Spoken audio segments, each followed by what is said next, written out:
moving hands, fingers, twiddling around. So this actually could be our first animal. This is the sea anemone. And when you do these, I want you to really make sure that you twiddle your fingers, your thumbs, get everything really nice and warm down the forearm on both sides. And let's stand on one leg at the same time. So standing on one leg, twiddling one foot, one ankle around, opening and closing the toes, making a foot fist. Do the same with your hands maybe. Try and get as much movement, blood flow to our extremities, hands and feet, before we even do anything else. And use the floor a little bit. So I'm digging my ball of my foot into the floor, rolling the ankle around. Now I'm going to swap legs. So circling that ankle first of all. So I'm getting quite almost sore, not sore, but getting really quite warm now on those forearms. Ankles circling, pushing the ball of the foot, circling around, massaging almost the ball of the foot underneath the ball of the foot, by pushing the foot into the floor, scrunching the toes over, releasing, scrunching, releasing. Same thing with the fists, the hands making a fist and stretching the fingers apart. Brilliant. So first animal of the day, sea anemone. Great, let's go for some shoulder rolls. So just some mobilising for the whole body and then forwards. Thinking about, as you do this, that circle of your shoulder, just that shoulder, just this little cap sleeve of my t-shirt. That's the bit I'm really focusing on. And then I'm going to pop my hands on my shoulders, circle the elbows, and now my focus transfers more to the rib cage, shifting the ribs forwards and backwards. Think about the weight through your feet as you do this. So I'm rocking back onto the heels and then forwards onto the toes, and then maybe changing direction. I don't very often go in the other direction, but we're doing some unusual stuff today. Same thing from the side. Shifting that weight forwards and backwards. When I push my ribs back, when I push that upper back back, I tend to bend my knees and tuck my pelvis under so that it goes back, rather than rounding forwards. Not as interested in that one. Wonderful. Then we're opening the arms out nice and wide. Second animal of the day. More of an insect, but it's our butterfly. And again, if I go sideways, my focus is that rib cage, shifting the weight onto the heels as I push my ribs back, opening out onto the toes. As I straighten my legs, allow your spine to move a little bit as well. And the arms flowing, creating that butterfly type movement. So we've got something, an animal from the sea and then an insect. It's all going on today. Let's take a spine mobilisation, which is our next animal, again from the sea, the dolphin. So the chin goes down onto the chest, you round your back, you bend your knees, you find your thighs with your hands, fingertips in, elbows out, keep the back rounded, and then you stick your bottom out, you arch the back to lift up and over. So you're going up and over, rounding, and then curving back the other way, rounding over, arching the back to lift. So that's our dolphin move. Reaching, and we're trying to mobilise the whole spine here. For the bowl. Okay, so let's carry on mobilising. Some of the exercises we're doing today in class as well are all about the hips. Everyone seems to have bad hips at the moment. I'm not quite sure what's going on there. But yeah, let's get the blood flow to the hips. Pop your hands on your ribs. Hold those ribs fairly still, but also have a sense of lifting the rib cage up off of the hips so that you create space to be able to do a great big hula hoop circle all the way around. Remembering the movement to the back is relatively easy. Try and come forwards a little bit more, opening up the front of the hips, which is where we want to be having a nice stretch every single day.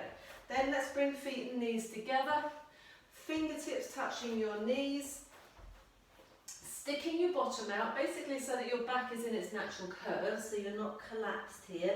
And there's no need to put any pressure on the knees, you're just touching your knees with your fingertips so that they stay at the same height, basically.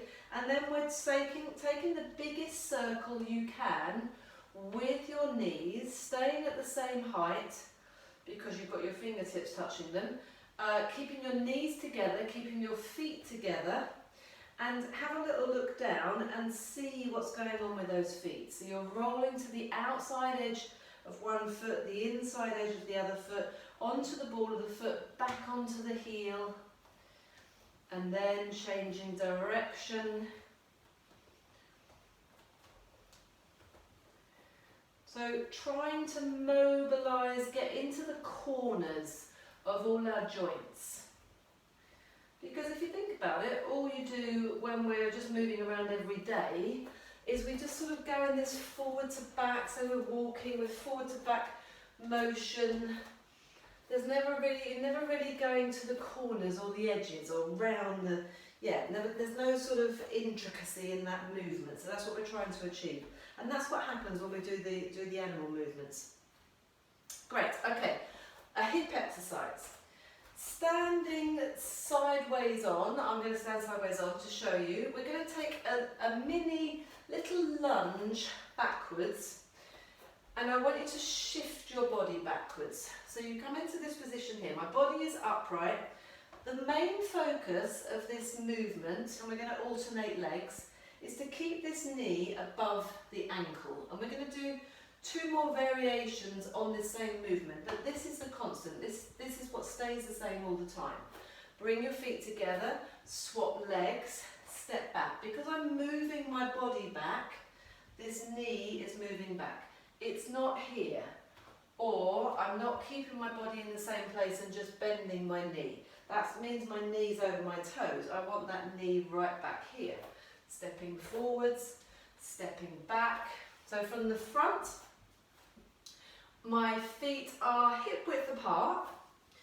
And this is actually something that was quite interesting that I've seen in class this week. If you tend to put that heel down and or straighten the back leg, it will twist the hips. We want everything to be nice and square. So stepping back,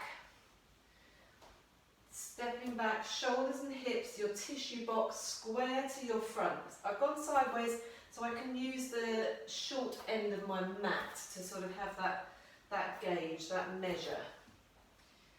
Keeping the hips level. Great, okay, then we're going to add on to that movement. Excuse me, I'll pull my leggings up. We're going to add a nice swinging hip hinge. So if we do a regular mini hip hinge, we stick the bottom out, we pitch forwards. It's quite, what's the word? It's quite robotic, that's the word I was after. So you sort of hit the position and then you come up. I want you to make it a little bit more dynamic if you can. So you're going to swing your hips back, your arms might swing forwards, and then you're going to stand upright. So there's a sense of swing, although I'm doing exactly the same thing. Maybe my legs are joining in a little bit more, but this is the focus. This, maybe that black bit on my leggings there, that's the bit that's sort of swinging back. It's doing the same thing as our regular hip hinge, but instead of forwards, pause, upright, pause, we're having a little bit of momentum, and I'm to the point where I'm falling over. But that momentum takes your weight back onto the heels, which is why I need to bring my arms forwards. Okay, so notice that the spine is staying in its natural curves all the way through. We're going to add that movement back, that step back, with that swinging of the hips back and the hip hinge. And we're going to think about what happens to that front knee. So I'm stepping back, I'm swinging my hips back, I'm taking a hip hinge, and then that knee actually comes even more behind my ankle. And then I stand up and then swap sides. It's a swing, it's a hip hinge, it's a step back. There's no change in the spine. And you should ideally, the reason this is a hip exercise, and if you hold it here for a moment, checking the position of that knee, hold it here, you should feel some strong work on my back leg at the moment. So the front leg, that buttock should be feeling that there's some work going on. I'm going to swap legs and hold it here. So stepping back, swinging the hip back, holding it there. And hopefully you feel a little bit of work going on there. That's the idea of this. So we're hinging from the hip, taking the hip back. We're now, our buttocks, hopefully, fingers crossed, are doing the work of supporting us. And then we step forward. So that's stage 2. Last one is the full movement, which is basically a shoelace lunge. So you're going to step back, maybe a little bit further back this time. You're going to hinge at the hip. You're going to send your hips back. You're going to rest your chest over your thighs and do your shoelaces.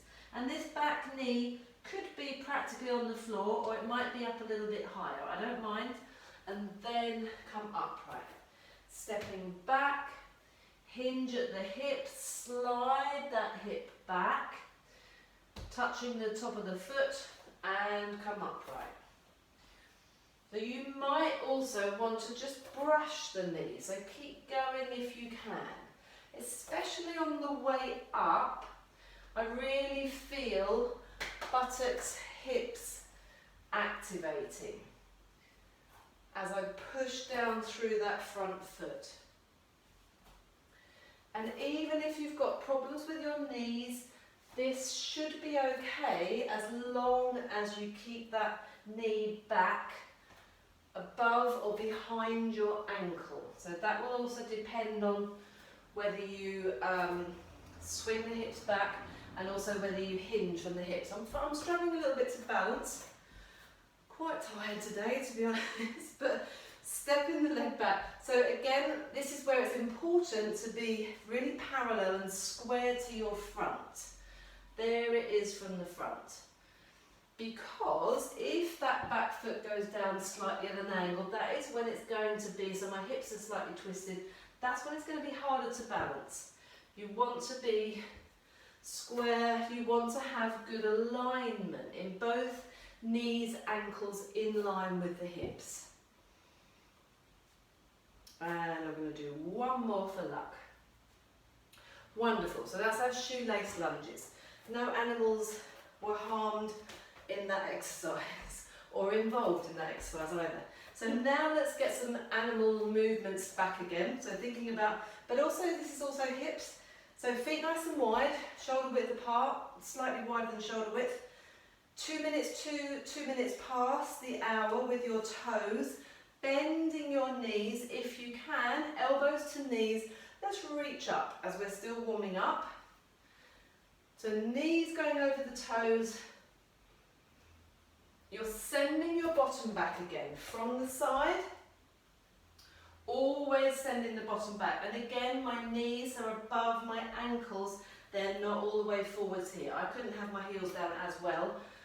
I'm trying to, the reason we're taking elbows to knees is I'm trying to keep my back as upright as possible.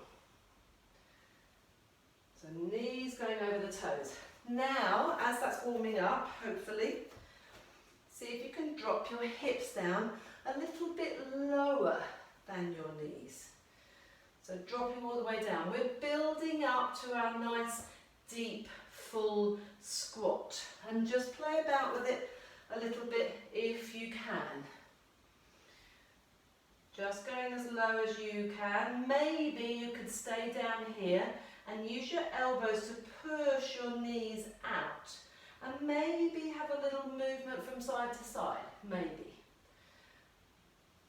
So a couple of people in class this week have found that if you actually do really push those knees out, suddenly that becomes much more comfortable. You can get those hips down a little bit lower. It opens up the hips. Keeping the chest up as you come up, strong work on the legs. Great. Let's go for another hip stretch. Good exercise for the hips. Strengthening for the hips. As upright as you can with your body, legs turned out at the hip socket. Then we're bending the knees. The knees are going over the toes for our ballet plie. Knees over the toes, spine is upright in the centre. So if this really doesn't work in your hips, sometimes you just, that hip socket doesn't want to go this much turned out.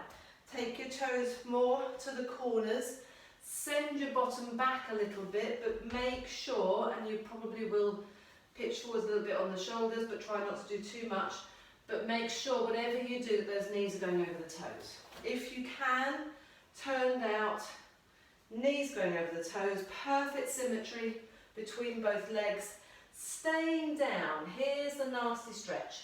I'm going to put my elbows on top of my thighs, just above my knees, and I'm going to push down and pushing my knees out and back. And it's very strong, and you need to just breathe, try and relax. It's a very strong stretch in the groin. But this is what we need for healthy hips. Breathing, moving a little bit from side to side if you can bear it. Wonderful. Let's take our hands down to the floor. Let's push the heels out so that your feet are now parallel.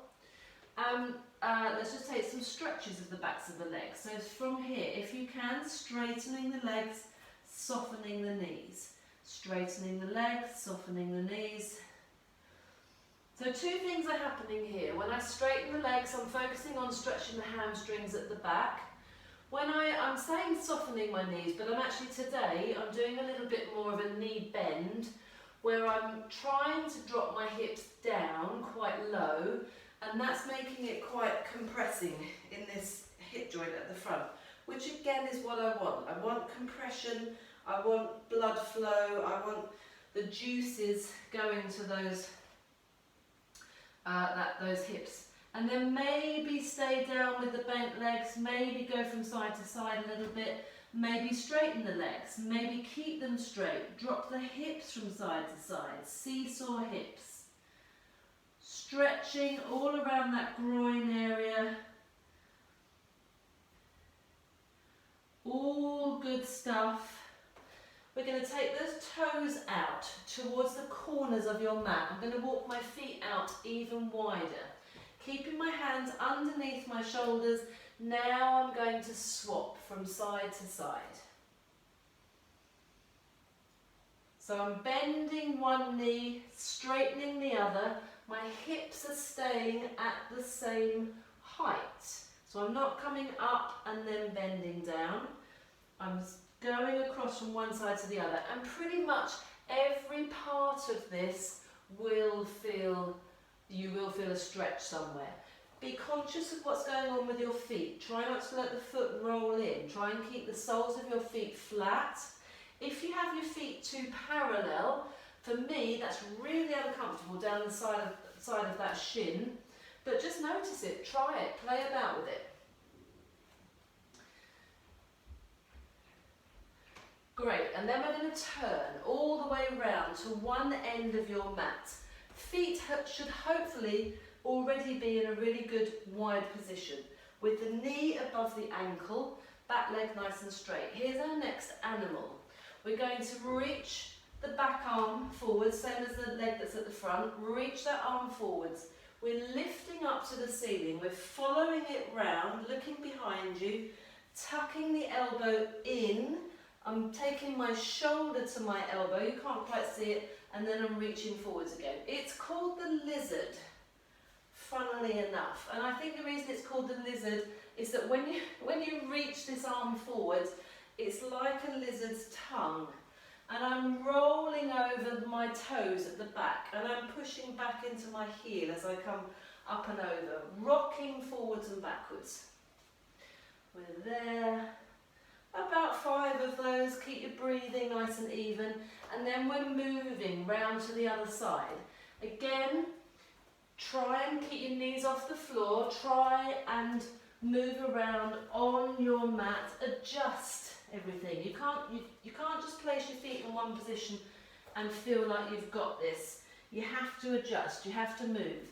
Hips and shoulders square to your new front. Opposite hand next to that foot, back knee off the floor if you can. We're reaching forwards, we're going up and over. This movement you're familiar with if you do class with me regularly.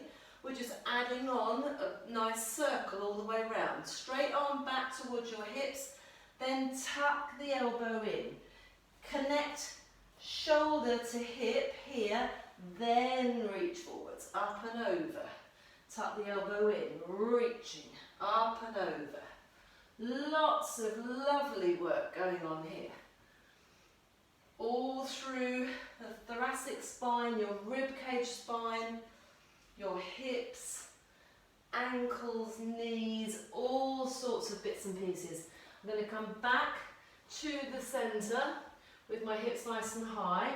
I'm going to walk my feet in, heels, toes, heels, toes, heels and toes, and then I'm going to take a roll up to come up to standing, because I'm going to move cameras and we're going to come back down onto the floor on all fours. See you there. From our all fours position, we're going to take two different types of animal walks, if you like. I'm just going to tuck this in so that you can see what's going on, and I'm going to face front to show you for the first one. So our first animal walks are big cat crawls, and I want you to focus on my shoulders to start with. So we're going to lift one shoulder up really nice and high, and you're going to let your arm dangle, and then you're going to place the hand back down.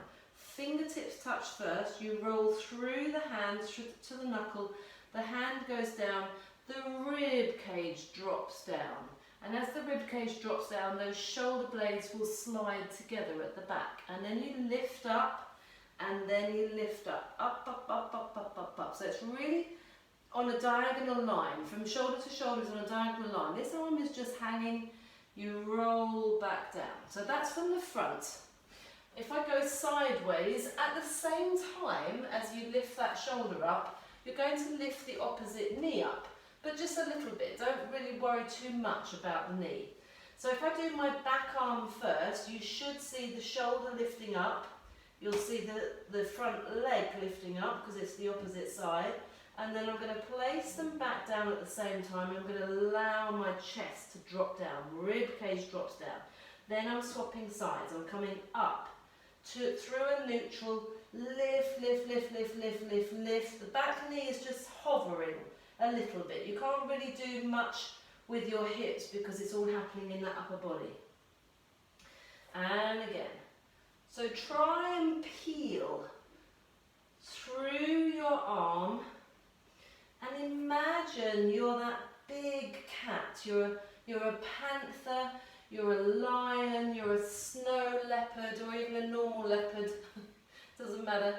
And let's go back to the end of our mat actually. Imagine you're stalking your prey. So what I want to see is a fluidity in your movement.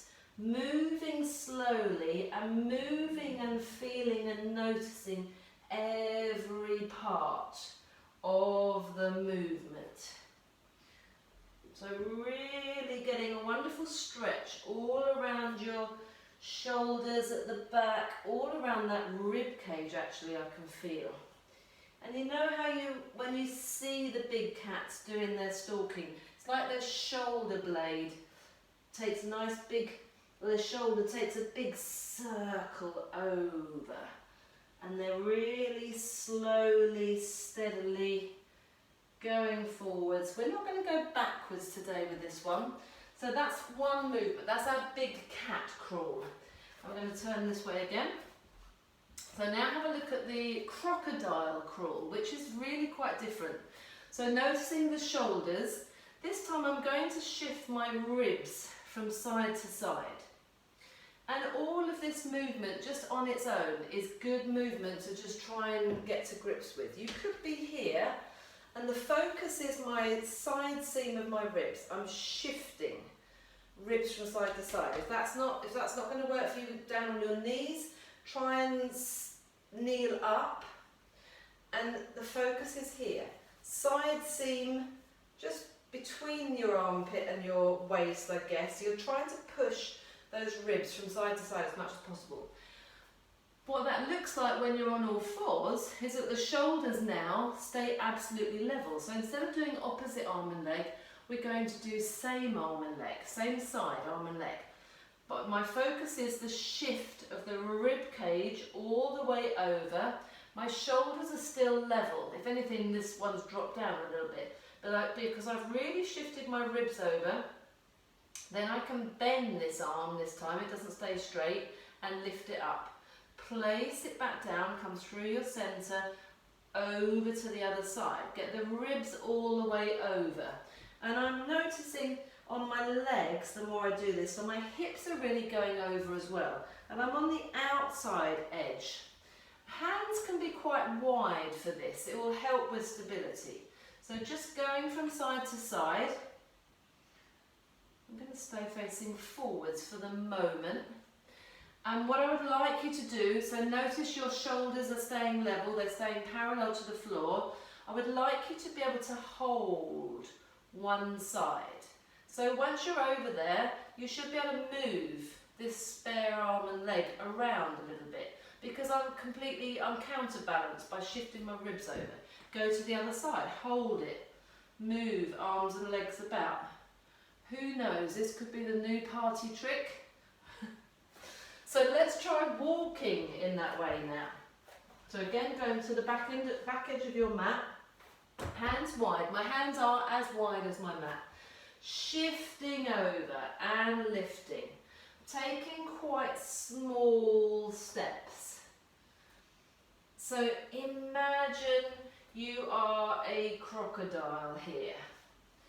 And you can't go very fast, and you're really shortening on one side of your waist. So the side that you're lifting the arm and the leg up, this is concertinaed in, and the other side is pushing out. Making a C curve from above with my spine. Your head might start to want to look towards that shortened side, and that's absolutely fine. That's a natural movement, but don't do it unless it feels good. Excellent. Okay, well done. Brilliant. I hope that felt good. Let's untuck this now. So come back to our sea anemones. The first animal that we did, the first thing that we did.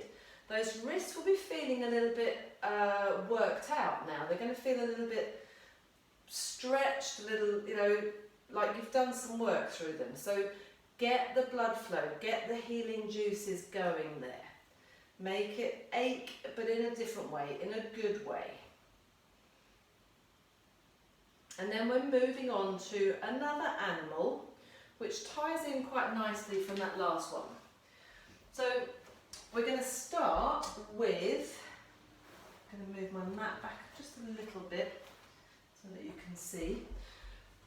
So legs together, feet and knees together, sitting as upright as possible. And this first movement feels quite nice.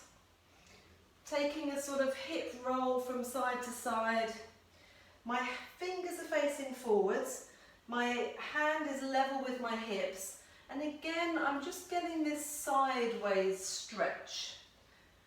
So as I said at the very beginning, when we're just walking around every day, we tend to be in a sort of a very boxy position. We move in a boxy way. We don't really go off at jaunty angles. We don't really go round the corners. We don't really bend anything. And we certainly don't bend the side seam of our spine, of our torso. So this is really good movement to do if you don't even do any more after this. Okay, so I'm keeping my legs together. I'm trying to stack the hips one on top of the other. And then I'm going to go towards the back corner of my mat. I'm going to take my hands nice and wide. Elbows are going to be up in the air. I'm going to go hand either side of the back corner of my mat. And I'm going to take a press up. I'm kissing the floor actually. Nose to the floor, hips to the floor if you can. Elbows up. Keeping those legs together. Rolling over. And you'll find yourself gradually walking forwards on your bottom. So you might have to shift a little bit. And then we're going to add to this. As you've gone over, you're into your press up, bring your knee up to your elbow, and that should feel very similar to the last movement that we did, because you're shortening on one side. You straighten the leg, you push up, you swap sides. Bring your knee to your elbow. Try and get that chest nice and low. So this is what I myself started to call the Gecko press up. It's a Garuda move. And the reason I called it the Gecko press up is because it feels like you're a gecko when you're down there with your hands spread, your fingers spread, and your elbow touching your legs and your torso twisted a little bit. So that's what I called it. But there's a very different way of doing that as well, which is how I did it after I'd done my Garuda course with the man himself, James de Silva. And it feels very different. Let's have a go at the different way of doing it now. So you go over onto your side, exactly as you just did, onto your tummy, you lift the leg. You maybe don't need to lift the knee to the elbow, but just draw that leg in. And then the difference is, you're going to slide that leg back across your other leg. You're going to stay low. And this foot, this one I'm shaking and dangling in the air, imagine it's being pulled. You're being pulled up by that foot, and you're almost being dragged up off the floor, and you end up with your legs a little bit apart, bring them together, go over to the other side. So the way we were just doing it was we were pushing up with the upper body to get up. We were taking like a press up. Now, stay low, stretch your leg away. Notice that rotation in my hip first, before I even start to come up. And then there's a lovely sort of unravelling movement as you come up. So knee forwards, cross it over, try and keep it on the floor. Try and resist. It's like you don't want to be pulled up. You're like, no, I want to go to that back corner because it's really nice there. Obviously you wouldn't be saying that. 2 more. Just exploring all the possibilities, noticing how differently, if you change the emphasis, how different it feels. Great, and then we roll all the way forwards again. Wonderful. We are lying down on our backs for the next section. So coming into your base position, we're back to some hip work. So let's start seated nice and upright, up on those sit bones, hands at the backs of the knees, rounding the spine to come all the way down. Bringing the feet in quite close, just checking the shape of your spine. So whenever I first lie down, especially if I've been doing quite strong work or quite heart rate's got up a little bit, or you've been doing something that's, you've got quite hot, you probably need to just take a moment to relax and chill out and allow that spine to melt into the floor a little bit. Think about whether your pelvis is equally weighted, think about the natural curve in your lower back, think about all of the ribs at the back. So those lower ribs from the bra strap area that bra strap line downwards, those ribs as well need to be touching the floor. Ribs at the front, not flaring, they're relaxed.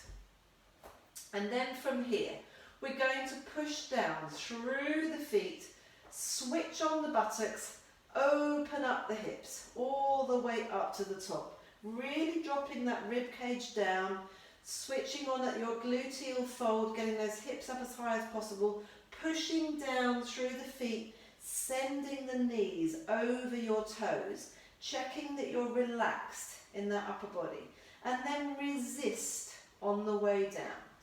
So we've come out of animal mode for the moment.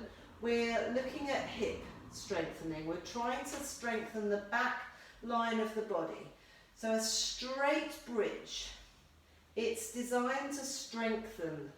Switch on the buttocks, strengthen the buttocks, coming straight back down. We're not articulating, we're not wanting to mobilise through the spine. And again. Knees over the toes. Think of the weight through your feet. Have it even all the way round your feet. Those 3 points of contact on both feet. Big toe joint, little toe joint, heel. Equally weighted on both feet. Resisting on the way down. I'm staying switched on. Last one, staying up at the top if you can. Maybe just pop your elbows onto the floor, lightly touch your hips with your fingertips. Oh, there's first rhyme. And then let's go up even more with those hips.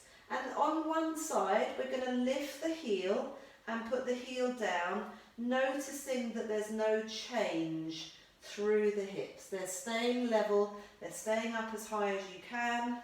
About 8 of these. I think that's about 5, another 3 for me. Think about where you're rolling through on your toes. Think about the flip-flop bit between your big toe and your second toe. That's the heaviest point of contact. Swap sides, staying up if you can. Hopefully this should be relatively easy. If you're finding your hips are dropping or you're not liking it, come down. If today you really fancy doing an articulating, mobilising bridge, then absolutely fine, crack on with that. Don't worry about the strengthening work today. Sometimes we're a little bit too tired. Then let's come down after that. Let's take a moment to just release. Bring your knees in, hug your knees in, and I just want to have a little roll from side to side. Bring your knees in as much as you can. And in fact, let's take the hands to the outside of the knees. And then let's squeeze those knees into your shoulders. Allow your lower back to come up off the floor. Lift your head up as much as you can. And then allow everything to lower. And I'm keeping hold of my knees with my hands quite strongly, but my legs are actually quite relaxed. So my legs are relaxed. I'm not holding them there. And again, a couple more times. So we're stretching out that lower back. And lowering. 2 more. Rounding the lower back. Lifting pelvic floor. Compressing in the hip joint by taking those knees to the shoulders. And then this last time, rest your head down, straighten out your arms, and then let's just circle the knees. Well, actually, it's not really, it is a circle, but think more of a capital D. You've got pesky fly in here. I really am not a fan of the fly. So capital D, by bringing your knees in to start with, stretch your arms away, so length of limbs will be slightly different for everyone, and then draw a semicircle round to bring them in again. Straight and then semicircle. 2 capital Ds back to back, and then let's go the other way. Draw the knees in, circle round. The same as we did in the warm-up when we were mobilising the hips with our hip hula hoop circles. We're mobilising the hip joint, trying to strengthen it and trying to mobilise it all at the same time. Fantastic. Okay, let's pop those feet down. One more exercise here, very strong for the hips. We're going to come back up into our bridge. You're going to lift one heel as we did before, and then from there, pushing down, let's have those elbows back into the floor, fingertips on your hips. Ooh. So I'm just, that fly is going to drive me mad. I think was it last week or the week before I had a spider in the room? This week I've got a fly. Or last week I had the dog. Yeah, it's all been going on. Okay, hips are up, pushing down through that foot. We're lifting the knee this time, lifting the leg into a knee fold, placing that foot down, rolling through, and then lifting back up again. Let's have 5 of these. Your goal is to keep those hips absolutely the same. Hips up as high as you can, lower back is in place, that doesn't change. 2 more. All the work is on the leg, the side, the hip that stays on the foot that stays on the floor. I'm going to put that one down, I've done my 5.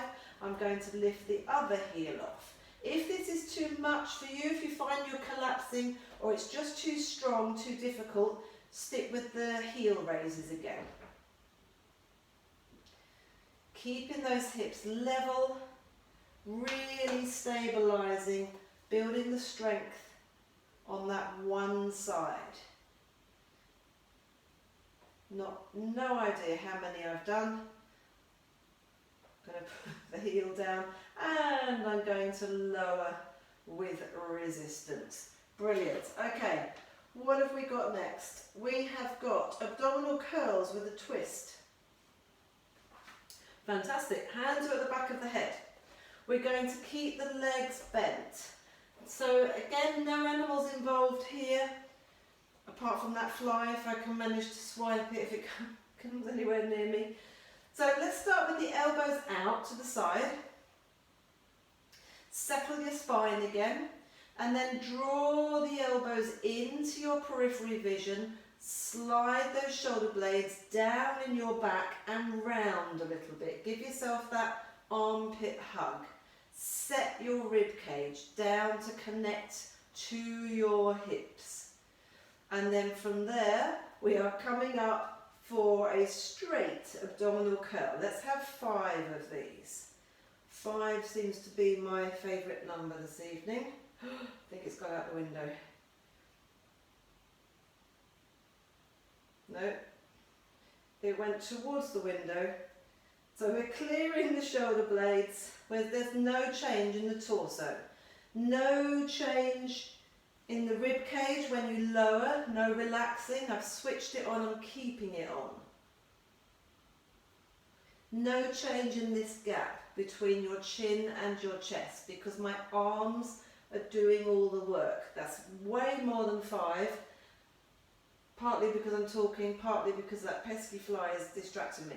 Okay, we're going to go to reaching up to the corner. So keep your arms in the same position. Stay switched on in the middle. And we're reaching over, rolling over towards the camera. Try and clear both shoulder blades. Hold it there. Now definitely clear both shoulder blades as you take a semicircle up and over, reaching away from the camera and roll back down on the diagonal. So we're coming across on the diagonal, lifting up. Watch that the opposite hip doesn't follow you. We're away from the camera and then you're up and over, drawing that semicircle. I'm trying to keep that underneath shoulder blade cleared and lower. We're going to repeat that, but this time we're going to come up in the centre. So you're definitely clearing the shoulder blades. Then we're turning towards the camera. Now we're taking our semicircle again to the other side, trying to keep both shoulder blades cleared. Come back to the centre before you lower down. Oh my gosh, here we go again. Up in the centre, turn away from the camera, hips absolutely square. Try and keep both shoulder blades cleared. Come up and over. They're definitely clear, especially in the middle. Go towards the camera, back to the centre, and lower. Wonderful.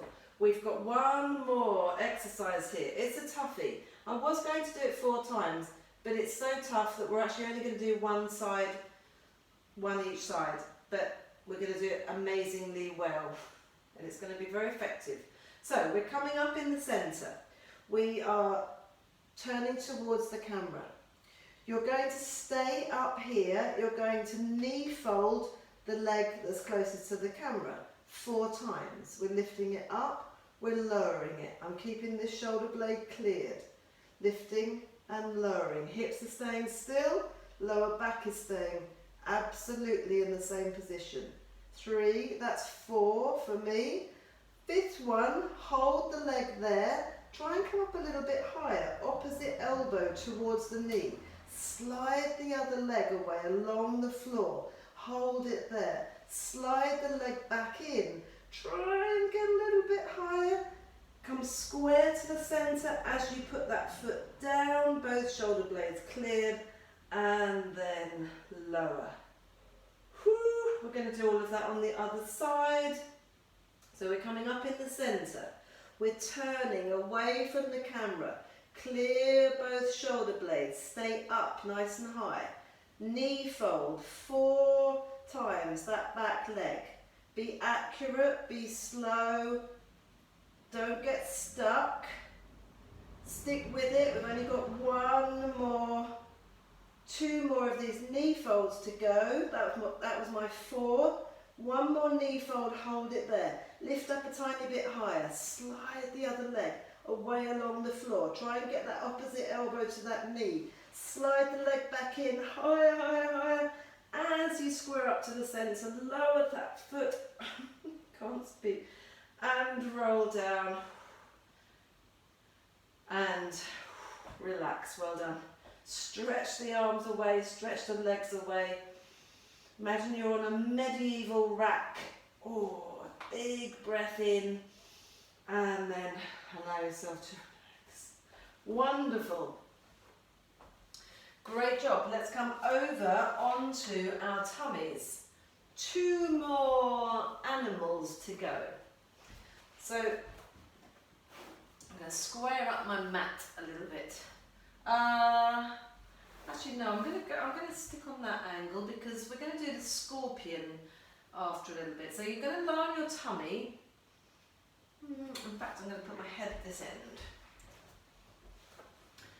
So lying on your tummy, first of all, we're going to take some hip extension. Again, good exercise for the hips. So placing your one hand on top of the other, placing your forehead on your hands. Just check with the front of your body, the same as when we lie down for our bridge. The first time we lie down supine in class, we take a little check. We wiggle the hips around, we check the lower back curve, we check the ribs. Do the same thing here. So I'm wiggling my hips around, lifting and extending each leg out of the hips, making sure that my hip bones, pubic bone, are evenly weighted through the floor. I'm lifting my rib cage up, connecting my ribs to my hips at the front. Especially if you come from here, you were in a back extension, so connect the rib cage to the hips. Draw the shoulder blades down in your back. Feet and knees hip width apart, and then be quite relaxed. But lift that belly button away from the floor. Lift the belly button away from the floor. Lift your pelvic floor.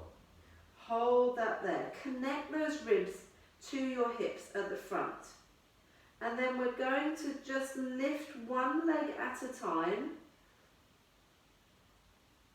into a hip extension. So if you can, alternate switching on your buttock on that side and lift the whole straight leg from the hip. It doesn't have to be very high, and actually I encourage you not to lift it too high, because if you lift it too high you'll probably bend the knee and you'll also probably change the shape of your pelvis. So if you're not sure whether there's any movement in your pelvis, take your hands and pop them underneath your hip bones and sort of crush. So I've got my fingers and my thumbs together sort of crush your hands with your hip bones, and then just hover the head. And this is a good exercise in itself because we're strengthening the back of the neck at the same time. So what I'm feeling for now, as I lift one leg, and this actually feels quite good, because it's heightened my awareness of keeping my pelvis really stable. So there's no rocking and rolling, there's no pressure in one hand more than the other when I lift the leg. I'm actually really using my buttocks, I'm firing up my buttocks, I'm using the back line of my body to lift the hips. I'm pushing my pubic bone into the mat a little bit. There's a you could be too lifted in that lower back, especially if you're quite lordotic like I am. But that's what we're after. Equal amount both sides, and relax. Perfect. So here's the next exercise, our second to last animal. So hands just in a rough capital E position. You're going to lift one leg up, and then you're going to lift the whole hip up and rotate it. And this is called the scorpion. And then you're going to bend your knee, put your foot flat and your knees up towards the ceiling, and then you come back. So you're lifting the leg, lifting the hip, bending, and it's quite a strong rotation. I'm trying to put this foot flat and I'm trying to lift that knee up. You could be there, but you won't get as much of a twist. We're after the twist in the upper body. And play about with where you put your hands. So I think I have been asked in class myself to have my arms straight with this. I find that quite difficult. I quite like to use my hands to push down. Yeah. So lifting up, so the opening out of the hip, getting that knee nice and high, and it's that lovely twisting action. Upper body going in one direction, lower body going in the other, so that you get that fabulous rotation around your spine, but in a way that you wouldn't get with any other exercise really. So that's the scorpion. I hope you enjoyed that. We're going to finish off class today with the good old bear, my favourite animal of all time. And as you know, if you do class regularly with me, I pretty much always finish off with the bear. So play about with it a little bit. Let's tuck this in again. Play about with it. Play about with it. Go to the edges. Maybe try a few different movements that you haven't tried before. So curling the toes under, lifting the hips up. So for the bear, the hands and feet stay quite far apart. And the traditional one for me, there's no set one, but for me it's a straight arm and a straight leg. And I like to really reach through. So I'm stretching my fingertips as far away as possible. Then as I put the heel of my palm down, then I'm bringing the leg in. And as I transfer my weight forwards, there's a wonderful calf stretch on that leg. You could go forwards and you could go backwards with this one. You could have a little turn around, and I actively encourage you to have a turn around. And then turn back around the other way. So when you start to turn the corners, again, you're going to be hitting different fibres in the muscles. Really important. You could try the old sexy bear. So hands stay still. You cross the legs over. So it's slightly like this is similar to the scorpion that we've just done. In that there's that twist in the lower body, upper body is staying fairly still. You could take a straight leg and an elbow. Straight leg and an elbow. Oh, you could do both arms and legs bent. So this tends to become something slightly different. Feels more spidery to me today. But yeah, do whatever comes to mind. Have a little play about. Invent your own animal. And then, when you've had enough, come back to the sanctity of your mat, having released your inner animal. Thank you so much for joining me. I hope to see you again soon.